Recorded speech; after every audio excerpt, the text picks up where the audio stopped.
Ada beberapa bisnis yang karakter bisnisnya tuh emang susah banget untuk dibuat unik ya. Emang karakternya pasaran dan bisnis ini akhirnya bisa dengan mudah jatuh ke jebakan komoditas.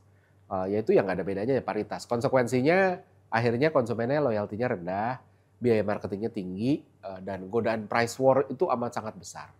Nah, gimana menyikapinya dan apa bisnisnya? Halo, saya Ignatius Untung, selamat datang di Marketing.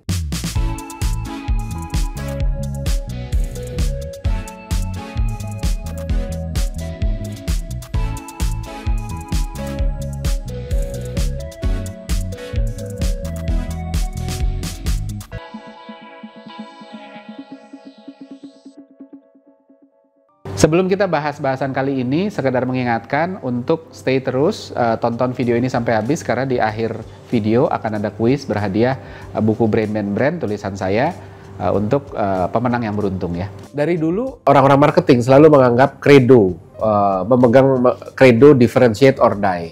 Ciptakan perbedaan atau mati. Dan emang benar, bisnis-bisnis yang punya pembeda itu relatif lebih mudah untuk berkembang atau setidaknya relatif lebih mudah untuk dikomunikasikan. Bedanya tentu beda yang relevan, bukan cuma asal beda. Lihat aja Apple punya pembeda di sistem, Samsung smartphone, sistemnya sama-sama Android, teknologi dan kualitas hardware-nya beda. Motor dan mobil minimal desainnya beda. Hasilnya mereka bisa punya modal untuk apa yang mau dikomunikasikan karena ini beda. Dan modal untuk dikenal dengan cara yang berbeda dibanding yang lain ini akhirnya muncul dari hal-hal seperti itu. Sehingga minimal mudah diingat. Nah, tapi sebaliknya ada brand-brand, ada produk kategori yang nggak begitu beruntung. Masuk ke kategori yang memang nature bisnisnya paritas, sulit untuk punya pembeda yang signifikan. Bisa karena nature bisnisnya, bisa karena bisnisnya memang mudah sekali di-copy sehingga susah banget untuk mereka bisa punya pembeda. Padahal tanpa pembeda akan susah untuk bisa dikenal. Susah untuk kasih alasan ke konsumen kenapa mereka harus pilih brand kita aja dibanding yang lain. Contohnya apa? Pertama AMDK, air minum dalam kemasan. Air itu kan nggak ada rasanya, nggak tangible perbedaannya. Jadi mau ngomong sumber mata air pegunungan atau apapun, nggak bisa dibedain juga gitu. Apakah sumber mata air pegunungan ini lebih fresh dibanding yang lain atau bahkan lebih fresh dibanding air keran kasarnya gitu ya. Sehingga mereka area bermainnya di packaging. Susah juga untuk bisa luar biasa unggul kalau mainnya cuma di packaging atau di distribusi atau di brand personality. Tapi pada akhirnya kembali ke fungsi. Air minum dalam kemasan ini kan fungsinya adalah menghilangkan haus. Dan apapun mereknya tuh pada akhirnya bisa. Yang kedua adalah bisnis retail. Apapun kategorinya, mau grocery, mau fashion, department store, apapun itu. Barang yang dijual itu kan kebanyakan bukan punya sendiri. Sehingga nggak ada bedanya dengan toko sebelah. Maka dari itu semua retail ujung-ujungnya harga. Pricing strategy seringkali jadi pilihan utama. Terutama ketika kita tidak membangun sesuatu yang berbeda.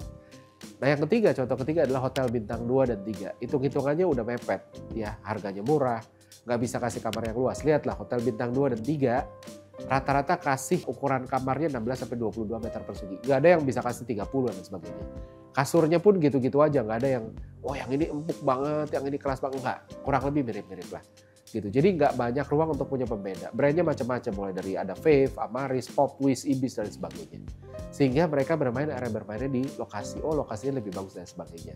Itu pembeda yang berusaha diciptakan gitu ya. Nah kebayang kalau kita manage brand tersebut, ruang geraknya nggak banyak, akhirnya pilihan untuk jadi beda juga nggak banyak.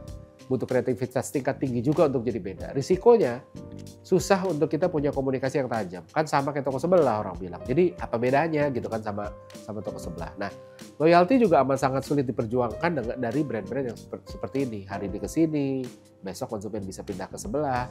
Buat konsumen sama aja gitu. Dan yang ketiga ini yang paling bahaya adalah price war. Ini akhirnya bisa jadi pembeda. Lebih murah dan ini pembeda yang powerful. Tapi apa ya cuma mau bergantung sama harga. Apa punya cost advantage sehingga bisa kasih harga lebih murah. Kalau nggak akhirnya ya kita unggul tapi marginnya tipis terus nggak cukup untuk nutupin operation cost gitu kan. Tapi ada beberapa brand yang bisa ngakalin ketidakunikan secara natural dari karakter bisnisnya dan mereka bisa keluar dengan pembeda-pembeda yang cukup tangible. Yang pertama apa? Yang pertama Bluebird. Bisnis taksi itu kan punya tantangan yang amat sangat besar untuk membangun keunikan yang relevan. Kenapa? Karena semua player punya akses ke pool yang sama, pool of supplier yang sama. Satu ngomongin mobil, emang ada perusahaan taksi yang nggak bisa beli mobil dari Toyota atau dari Honda atau dari Nissan, semuanya bisa gitu ya. Dan mereka nggak mungkin bikin mobil sendiri gitu. Jadi apapun mobil yang mau dipakai, orang lain juga bisa beli itu. Yang kedua, jalan di jalan yang sama, nggak mungkin punya jalan khusus. Ketiga adalah potensial drivernya juga diambil dari pool yang sama. Dan lebih sulitnya lagi, buying motifnya seringkali fungsional. Fungsinya apa? Yang penting kita sampailah. Saya naik dari sini ke sana, cukup nyaman aja, nggak perlu luar biasa nyaman, yang penting nyampe. Jadi dengan standar ekspektasi yang nggak terlalu tinggi, sehingga nggak bisa kasih offer yang jauh beda. Karena akan ningkatin harga secara signifikan dan pada akhirnya bikin nggak jadi pilihan. Maka dari itu, taksi-taksi premium pangsa pasarnya nggak besar. Toh orang-orang yang bisa bayar taksi premium, itu biasanya adalah orang-orang yang bisa bayar supir pribadi dan beli mobil mewah. Jadi ketimbang pakai taksi premium, banyak yang akan milih, udah saya pakai mobil sendiri dengan mobil pribadi aja. Gitu. Mungkin mereka akan pakai ketika lagi tidak di kotanya sehingga, oh ya udah deh, kan mobil saya nggak di sini, supir saya nggak di sini. Makanya marketnya nggak begitu besar. Nah, tapi Bluebird bisa memanfaatkan satu-satunya celah dengan amat sangat baik, yaitu standar layanan. Yang sebenarnya semua pemain juga punya kesempatan yang sama untuk mendongkrak area ini. Sayangnya nggak banyak yang cukup disiplin untuk melakukan ini. Apa yang dilakukan Bluebird? Pertama adalah standar kualitas. Bluebird disiplin dan konsisten jaga kualitas. Mobil bersih terawat, disiplin, integritas, driver nggak suka nipu-nipu, muter-muter supaya argo naik, atau kualitas driver baik. Kualitas driver yang nggak baik itu sudah dianulir sama Bluebird karena dia punya aturan yang keras. Gitu. Yang kedua, penampilan driver pun dijaga, seragamnya rapi, komunikasinya sopan. Yang sebenarnya semua ini amat sangat bisa dilakukan oleh semua taksi. Semua taksi apapun bisa melakukan ini kalau mau disiplin, termasuk perusahaan ride hailing, ojol. Sayangnya jaga konsistensi memang nggak mudah gitu ya. Selain itu Bluebird juga bangun aplikasi. Ini bikin Bluebird unggul dibanding taksi lain dan menempatkan Bluebird untuk bisa bersaing dengan ride hailing application gitu ya. Konsumen bisa dengan mudah pesan lewat aplikasi, lihat posisi terakhir, monitor rute perjalanan supaya nggak ditipu, supaya nggak diputer-puterin, cashless payment, tanda terimanya pun digital gitu. Sesuatu yang dulu hanya bisa dimiliki oleh ride hailing dan bikin semua taksi oleng gitu ya. Sekarang Bluebird punya, jadi dia bisa bersaing. Dan apakah ini sesuatu yang lain nggak bisa? Sebenarnya bisa bikin gitu. Tapi nggak tahu kenapa nggak dibikin. Ini semua akhirnya bikin keunikan yang relevan untuk Bluebird, terlebih konsistensi layanan ya. Mengingat otak manusia kan selalu seek pleasure, avoid pain, conserve energy. Nah, konsistensi layanan yang prima ini nawarin pleasure aman, nyaman, menawarin garansi untuk avoid pain juga, nggak ada tipu-tipu, dan hemat energi, conserve energi gitu ya. Nggak perlu banding-bandingin lah, udah sama yang pasti-pasti aja. Yang kedua adalah maskapai AirAsia. Sama kayak Bluebird, pada dasarnya perusahaan transportasi punya tantangan yang sama, akses ke supplier yang sama terbukanya. Contoh, pesawat yang dipakai AirAsia itu tipenya sama dengan beberapa pesawat dengan maskapai lainnya, yaitu Airbus, Super Airjet, Citylink, Scoot, Pelita pakai pesawat yang sama. Jadi sumbernya sama, destinasinya pun, rutenya pun terbuka untuk semua airline manapun. Bahkan terminal dan gate-nya pun juga sama. Semua bisa terbang dari terminal yang sama, bahkan gate yang sama. Pilihan jam terbang yang tersedia pun terbuka, semua bisa. Walaupun akhirnya ada beberapa airline berstrategi dengan borong slot waktu penerbangan untuk bisa kasih pilihan ke konsumen. Sehingga susah banget untuk bisnis ini untuk bisa punya pembeda. Gitu. Tapi AirAsia mengambil celah-celah kecil dan memanfaatkan ini. Pertama adalah customized service. Jadi AirAsia adalah maskapai pertama di Asia yang nawarin pay what you need, ketimbang ngebundling semua layanan dalam satu paket dan harus bayar semua yang belum tentu kita pakai. Sama mereka dipretelin sehingga komponen layanan bisa dijual terpisah. Misalnya, mau beli makanan apa enggak, mau beli bagasi apa enggak, kursi, bahkan entertainment untuk penerbangan jarak jauh. Ini dilakukan untuk kasih pilihan ke konsumen yang mengutamakan harga ketimbang layanan-layanan yang sebenarnya mereka nggak butuhin nih. Jadi daripada saya beli tapi saya nggak pakai, mendingan ya udah deh kasih diskon aja, saya nggak pakai. Yang kedua adalah makanan. AirAsia juga adalah maskapai pertama yang nawarin makanan yang merakyat gitu, makanan yang kita makan sehari-hari, dan ini jadi pembeda yang relevan gitu. Mengingat semua airline itu kan nawarin makanan yang nggak familiar dengan kita sehari-harinya, bukan makanan yang sehari-hari kita makan.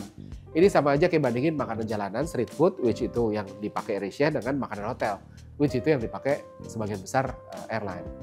Dimana kalau buat orang Indonesia setidaknya ya, makanan hotel itu pada umumnya rasanya hambar, kecuali hotel-hotel tertentu ya. Yang selanjutnya lagi ada full control. Jadi AirAsia adalah maskapai pertama di Indonesia yang memberikan full control pada konsumen, pada penumpang untuk memesan dan memilih penerbangan.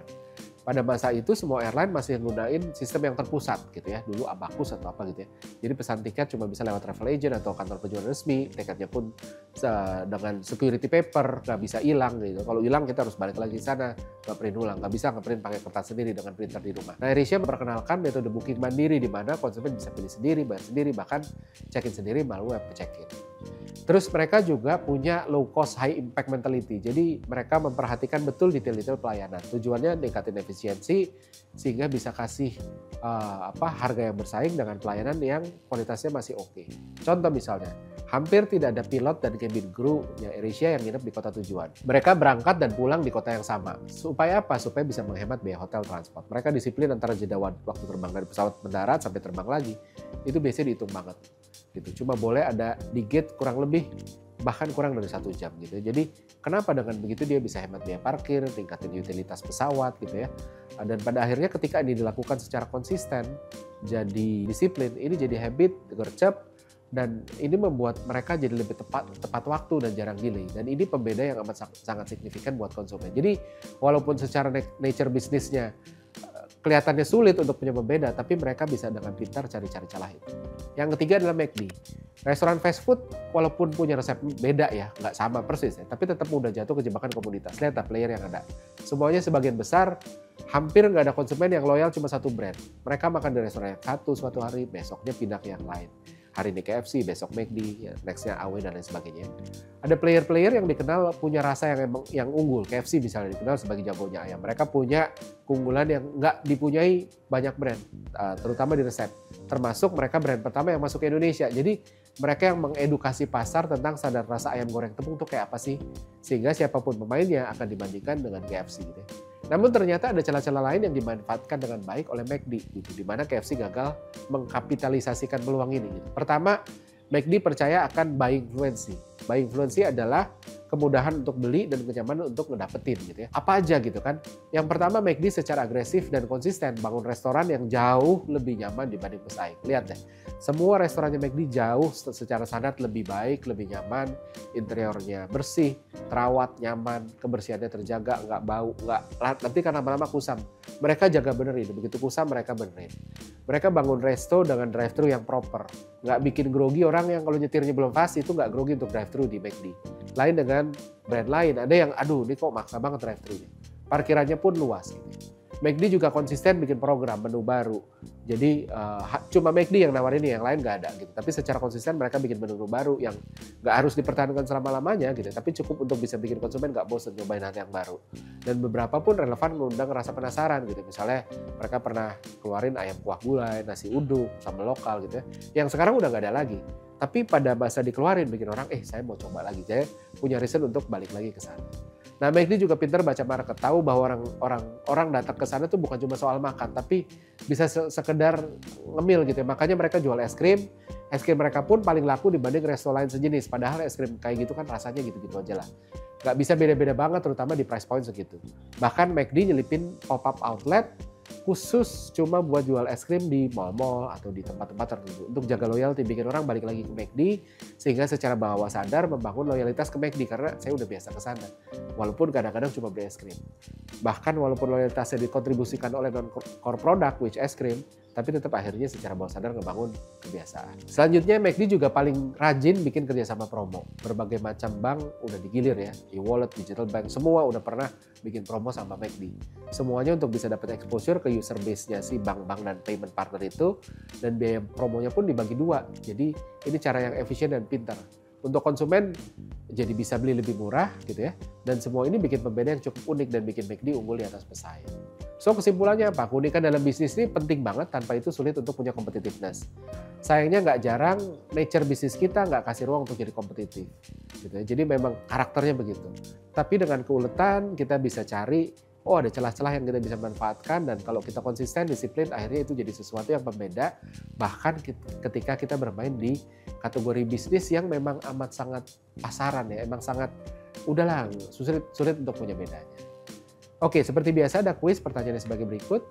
Berikut ini adalah strategi yang bisa digunakan untuk menghadapi persaingan produk generik, kecuali A. Menjaga standar layanan secara konsisten dengan disiplin. B. Menawarkan harga yang lebih murah. C. Menawarkan benefit atau supporting product yang relatable dan akrab dengan keseharian konsumen. D. Membangun experience layanan yang frictionless. E. Mendorong inovasi untuk menciptakan reason to repurchase. Dapatkan hadiah buku Brain and Brand untuk 1 orang terpilih. Sertakan jawaban Anda di kolom komentar ya.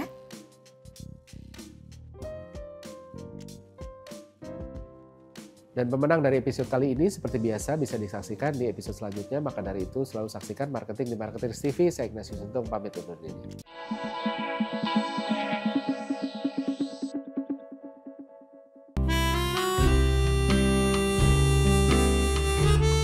Gimana?